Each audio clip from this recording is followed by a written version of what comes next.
फैसला कुन वक्त आ चुका है। अगले कुछ ही घंटों के अंदर या कुछ ही मिनटों के अंदर जो है ईरान एक डिसाइसिव रिस्पांस है वो इसराइल को करने जा रहा है। ताजा तरीन रिपोर्ट्स के मुताबिक ईरान अगले घंटे या एक दो घंटों के अंदर या 20 मिनट या आधे घंटे के बाद जो है वो इसराइल के ऊपर बड़ा अटैक करने जा रहा है। ये मीडिया रिपोर्ट्स अभी तक बता रही हैं। हो सकता है कि हमला डिले भी हो जाए, हो सकता है इसी रिपोर्ट के मुताबिक हो जाए, लेकिन बताया जा रहा है कि एक टेरिफाइंग रिस्पांस है वो ईरान की तरफ से इसराइल को देने जा रहा है वो, क्योंकि यही ईरान के पास सिर्फ और सिर्फ रास्ता है। और आप देखिए कि ईरान और उधर इसराइल दोनों तरफ से इस जंग की तैयारी जो है वो की गई है कई दहाइयों तक। ईरान में जब इस्लामिक रेवोल्यूशन आया तो ईरान को भी पता था कि आखिरकार उसको एक ना एक दिन जो है वो इसराइल के साथ टकराना है, और ये शुरू के सालों के अंदर ही ईरान को वाज़ेह हो गया था कि अल्टीमेटली एक ना एक दिन उसको अमेरिका और इसराइल के साथ टकराना है। और इसराइल खुलकर कहना शुरू हो गया था कि उसका जो सबसे बड़ा दुश्मन है वो ईरान है, और नेतन्याहू जो है वो 80 से ये बात कर रहा है कि उसका सबसे बड़ा ड्रीम जो है वो ईरान वॉर है। और इन तमाम दहाइयों के अंदर नाज़रीन बहुत बार ऐसे मौके आए कि अमेरिका ईरान के ऊपर हमला करने जा रहा था। यानी 2015 के अंदर भी ओबामा जो है वो ईरान के ऊपर अटैक करने जा रहा था, फिर लेकिन मामला न्यूक्लियर डील की तरफ चला गया। फिर जब इराक के ऊपर अटैक हुआ है उस वक्त भी ईरान के ऊपर हमला करने के बारे में सोचा गया। अफगानिस्तान के ऊपर जब अटैक हुआ उस वक्त भी सोचा गया, लेकिन हर टाइम कुछ ना कुछ ऐसा था कि अमेरिका ईरान पर अटैक नहीं कर सका। मिसाल के तौर पे कभी ये इशू आ गया कि हमारी फोर्सेस जो है वो इराक में भी हैं, अफगानिस्तान में भी हैं, बाकी जगहों पर भी हैं, तो हम ऑलरेडी बहुत ज्यादा हमारी फोर्सेस इंगेज है, तो हम ईरान जंग की फिलहाल पोजीशन के अंदर नहीं है। तो अमेरिका हमेशा से ईरान को डिस्ट्रॉय करना चाहता था, हमेशा से सबड्यू करना चाहता था, और सैंक्शन उसकी सबसे बड़ी मिसाल है। ईरान इन तमाम सालों के अंदर इस जंग की जो है वो तैयारी करता रहा है, और उन्होंने अपनी मिलिट्री कैपेबिलिटीज डेवलप की, उन्होंने बताया कि वो क्या सलाहियत रखते हैं। तो आज उन्होंने वो अपनी सलाहियत दिखानी भी है और इस सब का जो है वो सामना भी करना है। दूसरी तरफ नाज़रीन इस बात का पूरा खतरा मौजूद है कि इसराइल जो है वो ईरान के ऊपर न्यूक्लियर अटैक करेगा। यानी अब आप देखिए ना कि ईरान की जंग हो चुकी है, उसका आगाज हो चुका है। अब से पीछे चले जाएं तो जब हम ईरान की बात करते भी थे तो बहुत सारी मतलब ये नहीं लगता था कि भाई ईरान की जंग होगी। बहुत सारे लोग ये समझते थे कि भाई ठीक है, लेकिन ईरान की जंग नहीं होगी, इसके ये कॉन्सिक्वेंसेस हैं, ये कौन। लेकिन आप देखिए ईरान की जंग शुरू हो चुकी है। तो अब कोई कहे कि अगर न्यूक्लियर इस्तेमाल नहीं होगा तो ये भी एक गफलत होगी, ठीक है। और सबसे बड़ा खतरा यह है कि इजराइल की जानिब से ईरान के ऊपर न्यूक्लियर भी इस्तेमाल किया जा सकता है। यानी ईरान जो अटैक करने जा रहा है इजराइल के ऊपर, तो उसके जवाब के अंदर इजराइल जो है वो ईरान के ऊपर न्यूक्लियर भी इस्तेमाल कर सकता है, क्योंकि वो जो है वो सेल्फ डिफेंस में सारा काम करता है। तो कहेगा कि हमें खतरा था और हमने जब वो न्यूक्लियर जब इस्तेमाल किया है। दूसरी बात यह है कि जो रीजन का मुस्तकबिल है वो ईरान के रिस्पॉन्स के ऊपर खड़ा हुआ है। यानी कि अगर ईरान सही तरह से रिस्पांस दे सका तो अमेरिका रीजन से उसको निकलना पड़ेगा। अमेरिका के लिए फिर यहां पर कुछ नहीं बचेगा, अमेरिका को निकलना पड़ेगा, और इजराइल भी मुकम्मल तौर पर अपने अंजाम को पहुंचेगा। लेकिन अगर वो ये जवाब नहीं दे सका जो वो देने जा रहा है, और जवाब देगा लेकिन अगर वो इंपैक्ट क्रिएट नहीं कर सका, वो डिस्ट्रक्टिव जो रिस्पांस है वो नहीं दे सका, तो फिर ईरान का कोई सर्वाइवल नहीं है। और आप देखिए कि ग्रेट नेशन ईरानियंस, और कभी वो कॉलोनाइज नहीं हुए, एक सिविलाइजेशन है, तो फिर इसको कई हिस्सों के अंदर जब तकसीम कर दिया जाएगा। और एक तो बड़े पेनफुल ये लम्हात है ओवरऑल पूरी दुनिया के लिए और रीजन के लिए और इस्लामी दुनिया के लिए, क्योंकि इससे पहले कितने मुल्कों के अंदर कितनी जनरेशंस हैं जो तबाह हुई हैं, और वो सब जंग नहीं चाहते थे। ना इराकीज चाहते थे, ना सीरियंस चाहते थे, ना यमनीज चाहते थे, ना लिबियंस चाहते थे। लिबिया की जो स्टेट है वो तो एक मॉडल स्टेट समझी जाती थी, एजुकेशन के हवाले से वेलफेयर स्टेट थी वो, तो कोई भी जंग इनमें से नहीं चाहता था। ना अफगानिस्तान चाहते थे। और आपको याद है जब अफगानिस्तान के ऊपर हमला होने जा रहा था तो वो बार बार अमेरिका से मतलब वो चीजों को मानने के लिए तैयार थे। इसी तरह इराक का भी यही मामला था, लेकिन बहरहाल एक पूरे बयानिए के साथ जब वो हमला किया गया, इराक को कहा गया कि यहां पर वेपन ऑफ मैस डिस्ट्रक्शन है जो आज तक नहीं मिले, और लीबिया पर इसके बावजूद हमला कर दिया गया कि उसने अपना न्यूक्लियर प्रोग्राम भी खत्म कर दिया। तो यहां पर बयानिया तो यही बनाया जा रहा है कि ईरान देखे उसने न्यूक्लियर प्रोग्राम खत्म नहीं किया, तो लीबिया ने तो कर दिया था। तो असल जो चीज है कि देखिए इजराइल ने और अमेरिका ने अपनी डोमिनेंस इस रीजन के ऊपर दोबारा से रिस्टोर करनी है, ठीक है ना, या फिर ईरान ने अमेरिका को यहां से निकालना है और इजराइल को अपने अंजाम तक पहुंचाना है। तो इसलिए इजराइल का यह हमला भी हमारे सामने था। हम तो इस बात को समझ रहे थे कि यह हमला होगा, क्योंकि इजराइल का जो सर्वाइवल है वो डोमिनेंस के ऊपर है, हेजेमनी के ऊपर है। अगर वो अपनी हेजेमनी बरकरार नहीं रख सकता तो वो वैसे ही खत्म हो जाएगा। तो ईरान ही है जो अल्टीमेटली उन तमाम जंगों का बदला ले सकता है, जो फलस्तीनियों के ऊपर जुल्म हो रहा है उसका भी बदला ले सकता है, ऐसा अटैक करके जो इजराइल को जब वो सबक सिखा दे। और नेतन्याहू ने कहा है कि हमने ये हमला किया है अपने अरब एलाय जो हैं, जो अपने अरब नेबर्स हैं, उनको ईरान से बचाने के लिए, न्यूक्लियर थ्रेट से बचाने के लिए। तो बहरहाल आप देखिए कि इस दुनिया में जब सच इतना वाज़ेह भी है, लेकिन कैसे प्रोपेगेंडा जो वो तय दर तय किया जाता है। नेतन्याहू कह रहा है कि हमने अरबों को बचाने के लिए ये ईरान के ऊपर जब हमला किया है। और अमेरिका ने वाज़ेह तौर पर कहा है कि अब ईरान के अंदर रिजीम चेंज किया जाएगा। अच्छा, रिजीम चेंज जो है ये अमेरिका हमेशा से करना चाहता था, लेकिन अब और माजी में फर्क क्या है कि पहली बार regime change through military force इस्तेमाल किया जा रहा है। यानी कि जो इराक में रिजीम चेंज हुआ वो भी थ्रू मिलिट्री फोर्स ही था। सद्दाम हुसैन को असैसिनेट किया गया, फांसी के ऊपर असैसिनेशन ही थी और सारी जंग छेड़ी गई। तो ईरान की रिजीम की बहुत सारी कोशिशें होती रही हैं, यानी सैंक्शन भी एक रिजीम चेंज की एफर्ट थी, सोशल अनरेस्ट भी रिजीम चेंज की एफर्ट थी, और ये 20-25 सालों तक ये होती रही है, मुसलसल होती रही है। ये थ्रू मिलिट्री फोर्स है कि ईरान को डिस्ट्रॉय कर दिया जाएगा। उनकी आप देखिए मिलिट्री लीडरशिप को उन्होंने असैसिनेट कर दिया है। और अभी खबर ये भी है, खदशा ये भी है कि ईरान के रिस्पांस के बाद जो ईरान की पॉलिटिकल लीडरशिप है उसको भी असैसिनेट किया जा सकता है। तो यहां पर जो है वो ईरान की रिजीम चेंज है वो अमेरिका ने वाज़ेह कर दिया है कि ये इसका मकसद है। और चूंकि इजराइल ने हमलों में उनके मुताबिक बड़ी कामयाबी हासिल कर लिया, तो अब हमले मजीद जारी भी हैं, मजीद होते भी रहेंगे और मुकम्मल तौर पर ईरान के अंदर रिजीम चेंज। तो आप देखिए इस खित्ते के अंदर कितनी बड़ी तब्दीली है वो यहां पर आ रही है, और ये दिन बहुत अहम है और एक फैसला कुन है कि आगे दुनिया किस डायरेक्शन में चलेगी। या तो इजराइल की दोबारा से हेजेमनी पूरे मिडिल ईस्ट पर रिस्टोर हो जाएगी और इजराइल एक ग्रेटर इजराइल के अंदर कन्वर्ट हो जाएगा, या फिर दूसरा जो अंजाम है वो देखना है अमेरिका को और इजराइल को। ट्रंप ने पूरी एरोगेंस के साथ एक और बयान जारी किया है और उसने कहा है कि मैंने 2 महीनों का टाइम ईरान को दिया था, 60 डेज मुकम्मल हो गए, आज 61st डे है और आज हमने ईरान के ऊपर हमला कर दिया। यानी ये पीस थ्रू स्ट्रेंथ ट्रंप साहब बता रहे हैं कि देखो मैं जो बात करता हूं अगर कोई उसके ऊपर अमल नहीं करेगा तो उसको फिर क्या सजा हम देंगे। मैंने 60 दिनों का टाइम दिया था, 60 दिनों के अंदर उसने मेरी बात नहीं मानी, तो 61st डे मैंने ईरान के ऊपर जब वो हमला कर दिया है। तो बात यह है कि ये सारी एरोगेंस, ये सारी कैलकुलेशन, ये सारा नैरेटिव, ये सारा प्रोपेगेंडा ये रेजा रेजा हो जाएगा अगर ईरान मिलिटरीली कुछ अचीव कर सका। अगर नहीं कर सका तो फिर वो उनका प्रोपेगेंडा जो होता है वो असर्ट होता है विद मिलिट्री फोर्स, तो फिर उनका नैरेटिव भी और आगे बढ़ेगा, उनका प्रोपेगेंडा भी और आगे बढ़ेगा। वो कह रहे हैं हमने तो अरबों को बचाने के लिए किया है। तो इस तरह की चीजें फिर देखें, जब वो एक नेशन को तबाह कर देते हैं तो उस नेशन की हिस्ट्री भी वही लिखते हैं, तो वही लिखेंगे कि देखो ये इजराइल ने सही इकदाम जब उठाया था। तो बहरहाल ये सारी चीजें वो मिलिट्री रिस्पांस है। अगर मिलिटरीली ईरान कुछ अचीव कर सका तो ये इनका सारी बातें ये सब कुछ बदल जाएगा, ये सारा नैरेटिव भी बदल जाएगा, ये सारा प्रोपेगेंडा भी यहां पर जब तबाह हो जाएगा। और यहां पर इंपॉर्टेंट बात यह है कि इजराइल मुसलसल हमले तो कर रहा है, लेकिन वो ईरान की जो ऑफेंसिव कैपेबिलिटीज हैं, जो उनका मिसाइल सिस्टम है, उसको मुकम्मल तौर पर डिस्ट्रॉय नहीं कर सकता। ठीक है, तो कितना वो डिस्ट्रॉय करता है और किस सतह का हमला वो करता है। और ये जो इजराइल हमले कर रहा है ईरान पर, अब वो कह रहा है कि वो कम से कम 14 दिन तक ये जारी रखेगा।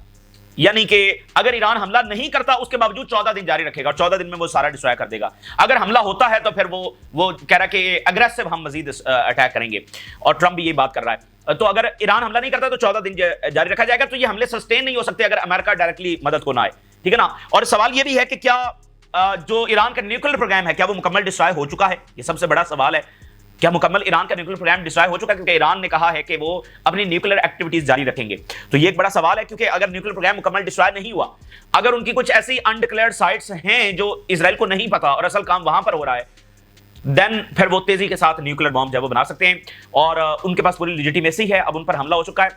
और हिजबुल्लाह क्या अटैक करेगी या नहीं करेगी, ये बड़ा फैसला कुन होगा, क्योंकि अगर इधर से ईरान अटैक करता है, उधर से हिजबुल्लाह करती है और इधर से ईरान करता है, तो उनका जो एयर डिफेंस है वो ओवरवेल्म हो जाएगा। और उसके बाद फिर जो ईरानी मिसाइल हैं वो पेनिट्रेट करते हुए आगे जाकर हिट कर सकेंगे और बड़ी तबाही इजराइल के अंदर ला सकेंगे। तो हिजबुल्लाह का किरदार बड़ा अहम होने जा रहा है। हिजबुल्लाह के ड्रोन्स, हिजबुल्लाह के मिसाइल्स, और चूंकि वो बॉर्डर्स के ऊपर बैठे हुए हैं और फिर इराक की जो वहां पर तंजीमें उन्होंने भी कहा कि हम अटैक करेंगे, तो हुतीज, इराक और हिजबुल्लाह ये सब मिलकर अगर अटैक करते हैं तो फिर और ज्यादा तबाही आ सकती है। यानी जो उनका एयर डिफेंस है, इधर से हिजबुल्लाह से मिसाइल आ रहे हैं, उधर से इराक से आ रहे हैं, उधर से ईरान से आ रहे हैं, और हिजबुल्लाह के ज्यादा इफेक्टिव होंगे क्योंकि वो बहुत करीब से आ रहे हैं, तो ओवरवेल्म किया जा सकेगा, उससे ज्यादा जो तबाही है वो आ सकेगी। और इजराइल ने कहा है कि वो ये हमले जो है वो प्रीएम्प्टिव स्ट्राइक के तौर पर कर रहा है, यानी ये इजराइल को खतरा है, ये इजराइल को खतरा है कि उस पर हमला हो जाएगा, इसलिए उसने जब ईरान के ऊपर हमला कर दिया है। ऐसे कर करके उसने कई मुल्कों के ऊपर ऑलरेडी हमला किया, यानी इराक और शाम और ये सारे हमले भी ये इनकी प्रीएम्प्टिव स्ट्राइक ही थी। जो इराक का न्यूक्लियर प्रोग्राम तबाह हुआ, सीरिया का हुआ, फिर वहां पर बाकायदा जब जंगें छेड़ी गई, तो न्यूक्लियर का भी खतरा मौजूद है। देखें, पहला जो न्यूक्लियर है दुनिया पर वो अमेरिका ने इस्तेमाल किया, गिरा दिया अमेरिकन, तो आज तक कोई अमेरिका को पूछ तो नहीं सका, ठीक है ना। तो इजराइल भी गिरा देगा अमेरिका, वो तो अपनी वैसे भी जस्टिफिकेशन जब वो अमेरिका से लेते हैं, तो यानी ये एक ऐसा सेंसिटिव टाइम है कि ईरान के ऊपर जो है वो न्यूक्लियर बम इस्तेमाल किया जा सकता है। और इसमें बड़ी एक इंपॉर्टेंट बात है, 1991 के अंदर एक किताब आई, एक जबरदस्त अमेरिकन ऑथर है, और उन्होंने अपनी किताब के अंदर एक इंकशाफ किया। वो कहते हैं कि जब 73 की अरब इजराइल वॉर हो रही थी, तो उसमें इजराइल ने ब्लैकमेल किया अमेरिका को कि अगर उनको एडवांस टेक्नोलॉजी नहीं दी गई, अगर उनकी इस एडवांस अटैक के ऊपर हेल्प नहीं की गई, तो वो पूरे मिडिल ईस्ट के ऊपर न्यूक्लियर बम गिरा देंगे।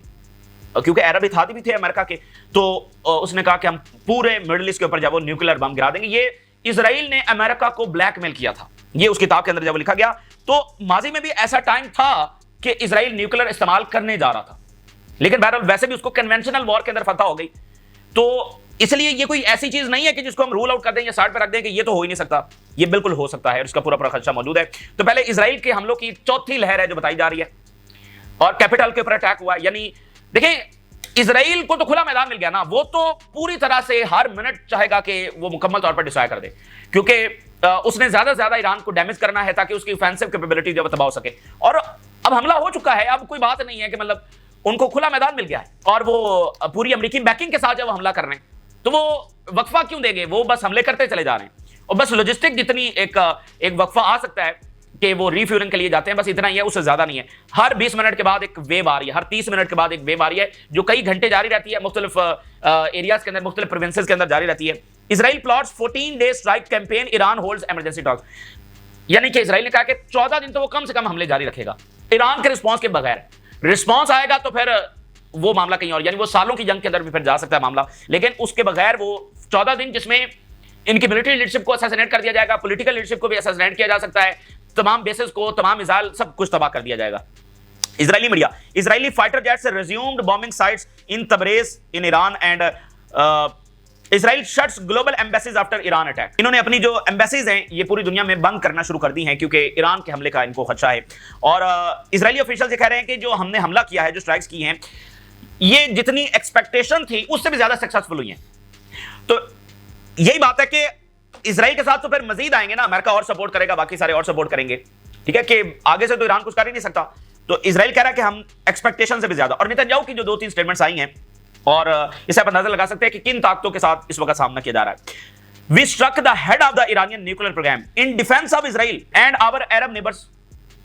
अरबों को बचाने के लिए और इजराइल के डिफेंस में हमने ईरान के ऊपर हमला किया है। The goal is now to address Iran missile production capacity first.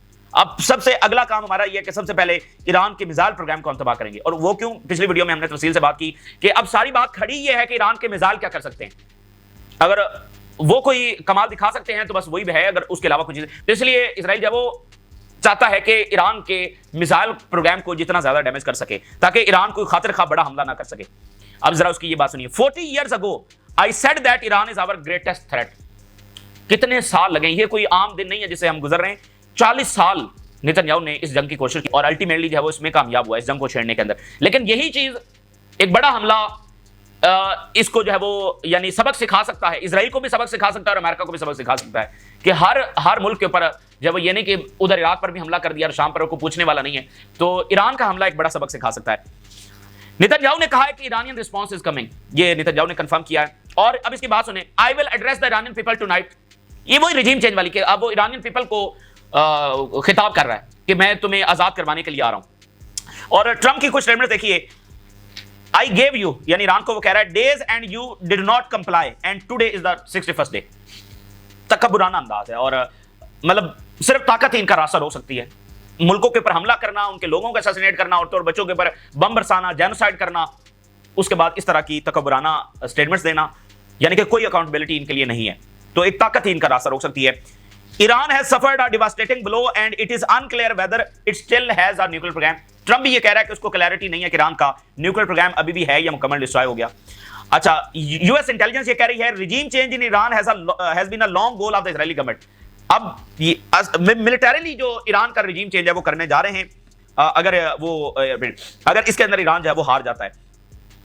Israeli attack raises the possibility of regime change in Iran. ठीक है, तो ये बात हो गई, यानी वो ईरानी कौम के ऊपर हमलावर हो चुके हैं, ईरान को वो कई हिस्सों में तकसीम कर देंगे, कोई ईरान को बचाने वाला नहीं है, सिर्फ और सिर्फ उनकी अपनी ताकत। मतलब मिडिल ईस्ट में बाकी किसके पास सलाहियत नहीं है, ताकत नहीं है, और बाकी उनके पास एक इंटरनेशनल लेजिटिमेसी है, वेस्ट उनके साथ खड़ा है। तो रॉयटर क्या रिपोर्ट कर रहा है? रॉयटर ये कह रहा है कि बहुत बड़ा रिस्पांस ईरान देने जा रहा है अगले कुछ टाइम के अंदर। Iran is preparing for a large and terrifying attack on Israel. ये रॉयटर की खबर आ रही है। Reuter now predicts a massive Iranian response with in hours. ये किसी भी लम्हे हो सकता है इस वीडियो के दरमियान हो जाए, हो सकता है अगले 1 घंटे के बाद हो जाए, हो सकता है कि अगले 24 घंटे ना हो। ईरान इमीडिएटली रिस्पॉन्ड करना चाहता है, लेकिन उनको लीडरशिप का इशू आ रहा था, लेकिन वो ज्यादा इंतजार भी नहीं कर सकते। लेकिन रॉयटर ये कह रहा है कि अगले चंद घंटों के अंदर विद इन और 2 जो है वो हमला होने जा रहा है। मैसिव और टेरिफाइंग रिस्पॉन्स होगा। और एक एनालिसिस देखिए, what does it mean for Israel to close all its embassies and for millions of settlers to live in train tunnels and bomb shelters, what are the expected scenarios. ये सारा इस वक्त नजरें लगी हुई हैं। देखिए, अगर ईरान जो है वो उसका सारा न्यूक्लियर प्रोग्राम, उसका सारा मिसाइल प्रोग्राम तो तबाह होने वाला नहीं है, तो वो एक अटैक तो करेगा। और देखिए, अगर अमेरिका ऑन ग्राउंड आता है, फिलहाल तो ये फिजाई जंग है ना, तो उनके जहाज आ रहे हैं, अगर इनके मिसाइल कोई कमाल दिखा सकते हैं तो उसके बाद वो क्या करेंगे? ऑन ग्राउंड भेजेंगे। तो ऑन ग्राउंड में तो ईरान को ज्यादा बढ़तरी जो है वो हासिल होगी। तो ये पहला मरहला जो है वो फिजाई जंग का है, और इसमें इनके जो मिसाइल हैं उन्होंने कोई कमाल दिखाना है। कतर के प्राइम मिनिस्टर कह रहे हैं कि हम अपने पार्टनर्स के साथ मिलकर काम करेंगे और ईरान के खिलाफ जो अग्रेशन है उसको रोकने की कोशिश करेंगे। जैसे इन्होंने फलस्तीन के ऊपर रोकने की कोशिश की है, वैसे इधर करेंगे। और जो सऊदी अरेबिया में ईरान के एम्बेसडर हैं, उन्होंने कहा है कि जो सऊदी अरेबिया ने स्टांस लिया इसराइल के खिलाफ, हम उसको अप्रिशिएट करते हैं। तो ये जनाब इस वक्त का सिनेरियो है, बड़ा खतरनाक सिनेरियो है। जंग ईरान के ऊपर छेड़ दी गई है। ईरान हमला नहीं करेगा तो भी डिस्ट्रॉय हो जाएगा, और उसके बचने का, और एज अ ईरानियन नेशन और फ्रॉम हंड्रेड्स ऑफ ईयर्स वो यूनाइटेड हैं, वो एज अ कॉम एग्जिस्ट करते हैं। ये वो टाइम आ चुका है जब उनको डिवाइड कर दिया जाएगा, जब उनको कई हिस्सों में तकसीम कर दिया जाएगा। तो अब इस चीज़ का सर्वाइवल जो है वो सिर्फ और सिर्फ इस बात के ऊपर खड़ा है कि ईरान की आर्म्ड फोर्सेस वो किस तरह से इसराइल को जवाब देती हैं। तो फिलहाल नजर इसके ऊपर लगी है, लेकिन इसराइल के हमले जारी हैं, जारी रहेंगे जब तक ईरान का रिस्पॉन्स नहीं आता। ईरान के रिस्पॉन्स के बाद फिर उनकी इंटेंसिटी और फिर अमेरिका की इन्वॉल्वमेंट, फिर अगला सवाल वो होगा। ये तफसीलात है जो आपके साथ शेयर किया। आपने राय से रोका करें। इजाज़त दीजिए। अल्लाह हाफ़िज़।